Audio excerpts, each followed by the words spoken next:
Students, आज हम पहला चैप्टर हमने कंप्लीट कर लिया। अब इसके की पॉइंट्स देखते हैं हम। की पॉइंट्स मतलब बुनियादी नुकात या बुनियादी बातें। पहला इसमें biology is one of the natural sciences. Biology और कुदरती साइंसेस में से एक है विच डील विद लाइफ, जिसमें हम पढ़ते हैं ज़िंदगी के बारे में और लिविंग ऑर्गेनिज्म या जानदारों के बारे में। मतलब जितनी भी जानदार चीज़ें आपके पास इस दुनिया में है, चाहे वो प्लांट्स हों, एनिमल हों, बैक्टीरिया हों, ह्यूमंस हो, जो भी हो, लेकिन जो लिविंग है उसके बारे में हम सब बायोलॉजी में पढ़ते हैं। और बायोलॉजी क्या है, ये भी साइंस की एक ब्रांच है।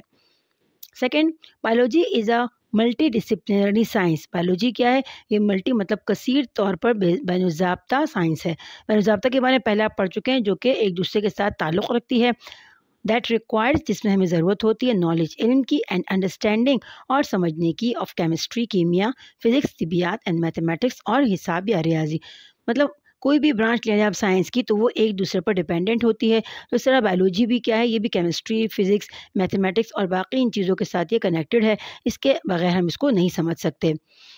Career in biology can be immensely rewarding and excited. जो कैरियर्स है बायोलॉजी में आपके पास, ये बहुत ज़्यादा आपके पास दिलचस्पी रखने वाले हैं और इसमें बहुत से काम आप कर सकते हो।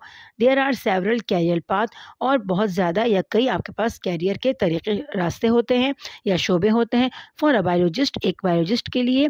सच है, जैसे कि हॉर्टिकल्चर हो गया, मतलब बागबानी, बाग वगैरह में काम करना, पौधों के बारे में, फॉरेस्ट्री, जंगलात के बारे में, मेडिसिन, ईटीसी, अद्वियात वगैरह में। मतलब अगर आप बायोलॉजी पढ़ते हो तो आपके पास कैरियर्स में बहुत सारी अपॉर्चुनिटीज़ होती है, आप बहुत से फील्ड्स को ज्वाइन कर सकते हो। 16 out of the 92 naturally occurring elements. हमें पता है कि हमारे पास जो एलिमेंट्स हैं तमाम वो 118 है।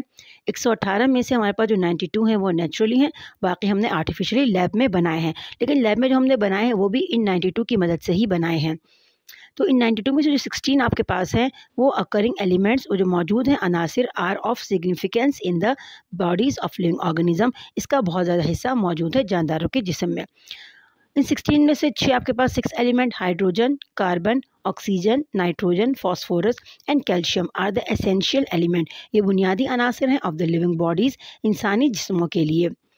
इन बायोलॉजिकल ऑर्गेनाइजेशन, हयातियाती तंजीम में, the atoms form the elements, atom मिल के आंसर बनाते हैं, विच आर ऑर्गेनाइज्ड, जो कि फिर तरतीब दिए जाते हैं, इनटू कंपाउंड या मॉलिक्यूल में, मुरक्कब या मॉलिक्यूल्स या साल्मों में, कंपाउंड इनटू सेल, मुरक्कबात बनते हैं सेल्स, सेल्स इनटू टिश्यू, फिर खुलिये मिलकर टिश्यू बनाते हैं, tissues into organs, organ tissue मिलकर ऑर्गन मतलब आज़ा बनाते हैं, ऑर्गन्स इनटू सिस्टम, और आज़ा फिर मिलकर एक निज़ाम बनाते हैं, and system into an organism, और फिर निज़ाम मिलकर, बहुत सारे मुख्तलिफ निज़ाम मिलकर एक जानदार बनाते हैं। मतलब इसमें आपको एक पूरी प्रोसेस बताया गया कि एक जानदार किस तरह बनता है, इसकी यूनिट क्या है, किस तरह। सबसे पहले आपके पास एटम आता है, एटम से एलिमेंट्स बनते हैं, एलिमेंट्स मिलकर फिर आपके पास कंपाउंड या मॉलिक्यूल बनाते हैं, कंपाउंड या मॉलिक्यूल मिलकर फिर सेल बनाते हैं। इस तरह बहुत सारे सेल मिलकर टिश्यू बनाते हैं, और फिर टिश्यू मिलकर ऑर्गन्स, और ऑर्गन मिलकर सिस्टम, और सिस्टम मिलकर ऑर्गेनिज्म, पूरा एक जानदार बनाते हैं। फिर आपके पास फिर आपके पास सेल की डेफिनेशन आ जाती है। Cell is the structural and functional unit of living organism. Cell यानी खुलिया, साख्ती और अफ़ाली इकाई है एक जानदार की। साख्ती मतलब जो शक्ल वगैरह होती है, और अफ़ाली मतलब जो काम वगैरह वो करता है। सिमिलर ऑर्गेनिज्म, एक जैसे जानदार, विच कैन इंटरब्रीड, जो कि एक दूसरे के ऊपर इन्हिसार करते हैं खाने के लिए, एंड प्रोड्यूस और पैदा करते हैं फर्टाइल ऑफस्प्रिंग, ज़रख़ेज़ औलाद। ज़रख़ेज़ औलाद मतलब कि फिर उससे आगे और मज़ीद औलाद पैदा हो सके। फ्रॉम द स्पीशीज़, ये बनाते हैं एक अनवा या किस्म।